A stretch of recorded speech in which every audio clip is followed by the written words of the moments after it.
بسم اللہ الرحمن الرحیم۔ پیارے بچوں، السلام علیکم۔ میرا نام ہے وانیہ اور میں آپ کو سناؤں گی ڈھیر ساری کہانیاں۔ تو بچوں، سب سے پہلے آپ میرے چینل کو لائک کریں اور سبسکرائب کریں۔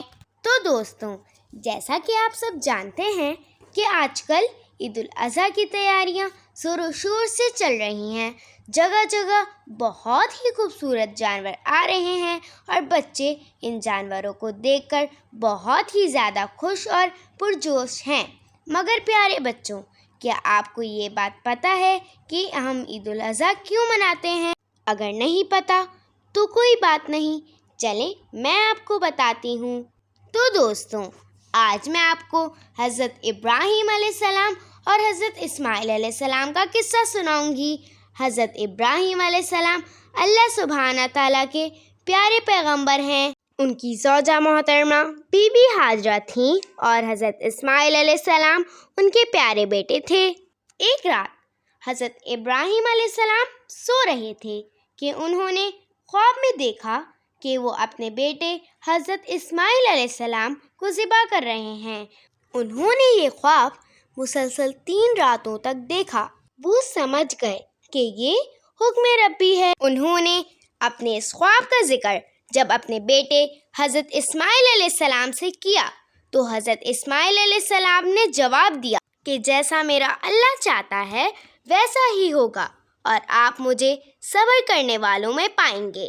اور پیارے بچوں، اس واقعے کا ذکر قرآن پاک میں بھی موجود ہے۔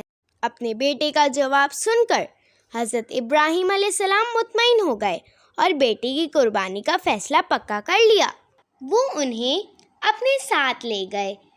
جب انہوں نے حضرت اسماعیل علیہ السلام کو قربانی کے لیے لٹایا تو اپنی آنکھوں پر پٹی باندھ لی تاکہ ان کا ارادہ کمزور نہ پڑے، کیونکہ وہ اپنے بیٹے سے بہت پیار کرتے تھے۔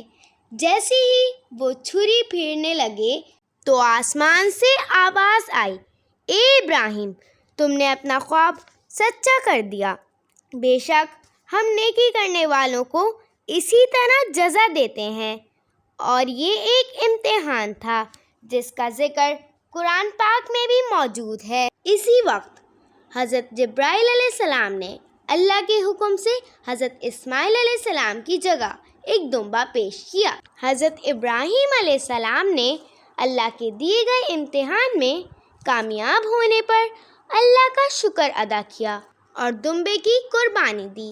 اور ہم عید الاضحیٰ حضرت ابراہیم کی اسی سنت کو پورا کرتے ہوئے مناتے ہیں۔ میرے پیارے مسلمان دوستوں، میری طرف سے آپ کو عید کی خوشیاں بہت بہت مبارک ہو۔ گوشت بانٹتے ہوئے اپنے غریب بہن بھائیوں کو ضرور یاد رکھیے گا۔